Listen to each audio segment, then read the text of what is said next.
In July 2020, I received the Hero of Intellectual Freedom Award from ACTA.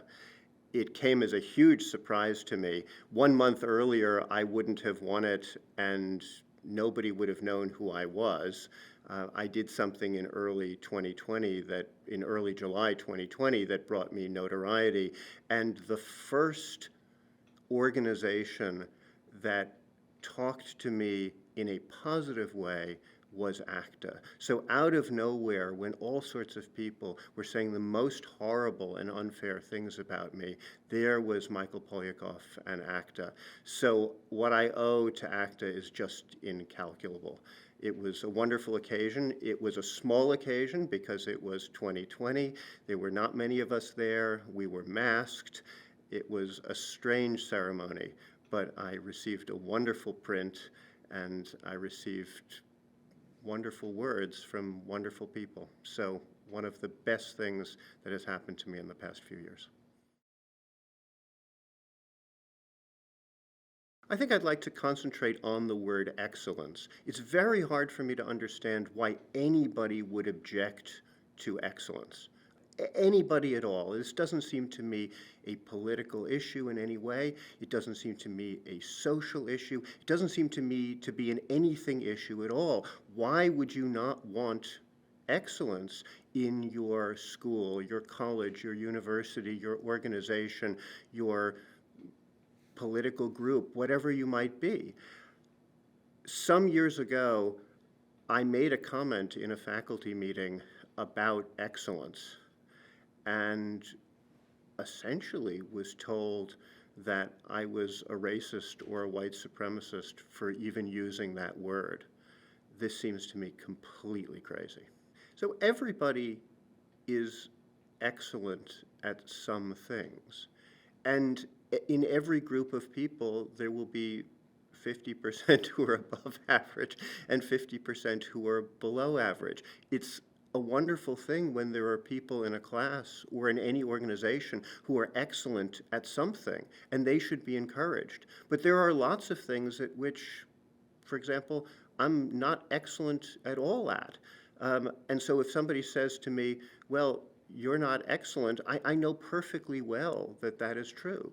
Physics, for example. So when I was in physics classes, not only was I not excellent, I was really very, very, very weak. And I knew that.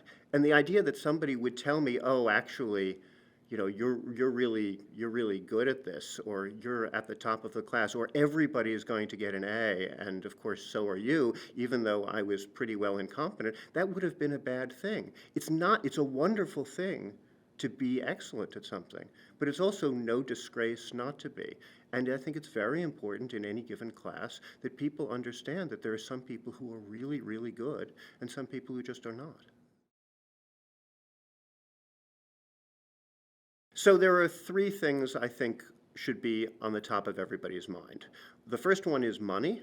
The second one is bureaucracy, and the third is what's actually going on among the students and faculty, and to some extent the administrations on campuses. I am most interested in the third, and second most interested in the second, and least interested in the first, that is to say money. But I think it's important to understand that money is feeding the bloated bureaucracy, which is feeding the day-to-day problems on campus. So there's a lot that one can say about money. Everybody talks about tuition, and of course we can talk about that as well. But I would say that one of the main issues is that institutions, both extraordinarily wealthy ones and not wealthy ones, are pouring vast sums of money into an increasingly large bureaucratic structure, hiring many, many people who shouldn't be hired for any position at colleges or universities or education at all, but are there now as effectively hall monitors of a very unfortunate kind. And the more there are those people, many of whom make very, very high salaries, the more the campus becomes less of a campus and intellectual community, and the more you have students and faculty actually worrying, as they are increasingly taught to do, about what it is that they say and think, both in the classroom and outside. The University of Chicago has produced, I think, the three most important documents, or arguably the three most important documents about university life and governance. One is the so-called Calvin Report of 1967, the second is the Schills Report of 1972, and the third is the so-called Chicago Principles, which are the ones that people talk about the most these days. The Chicago Principles are a robust defense of free expression, and they were promulgated at the University of Chicago in 2015 and have now been picked up by dozens and dozens, maybe 80 or a few more than 80 colleges and universities in the country. The Chicago Principles are about free expression, and I consider free expression to be extraordinarily important. The Calvin Report of 1967 is about institutional neutrality and how on complicated or even not complicated social and political issues, it's important for institutions not to take a stance. Individual professors can, of course, take a stance. That's known as academic freedom. That's known as freedom of expression, but institutions do not. And then in the middle, there's the Schills Report from 1972, which effectively is about excellence in hiring and promotion, and that there should be no other considerations in hiring and promotion other than excellence at what one is hired to do. So an awful lot of problems, I believe, would go away if more colleges and universities took these three documents seriously, enshrined them in their statutes, and then, and this is very, very important, actually observed those statutes. I spent nearly 25 years at Princeton University as a professor. I am a very academic sort of person. So it's funny for me now to be in a very different sort of position at the American Enterprise Institute, where I don't have students, I don't teach as a matter of course, and instead, well, it's a think tank, so I'm just supposed to think and write.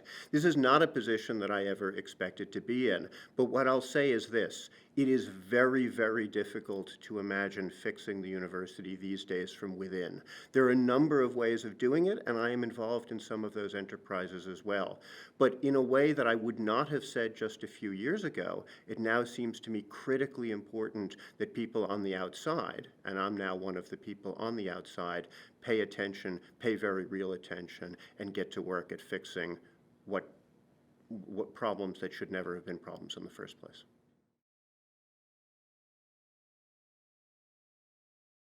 I have 3 degrees in linguistics. I was an undergraduate major in linguistics, then I got a master's in linguistics, then I got a Ph.D. in linguistics, and then I was hired by Princeton University shortly before I got my Ph.D. in the Department of Classics.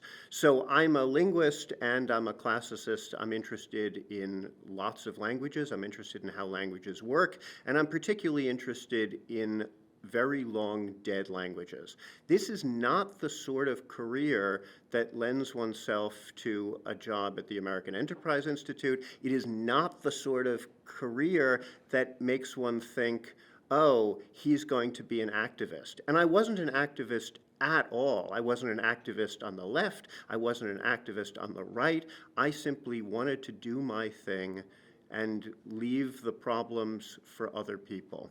But somehow or other, in July 2020, the so-called July 4th faculty letter by my then colleagues at Princeton University pushed me over the edge. I couldn't to this day tell you what it was that happened. I didn't wake up the morning I wrote it thinking, oh, I'm going to write this.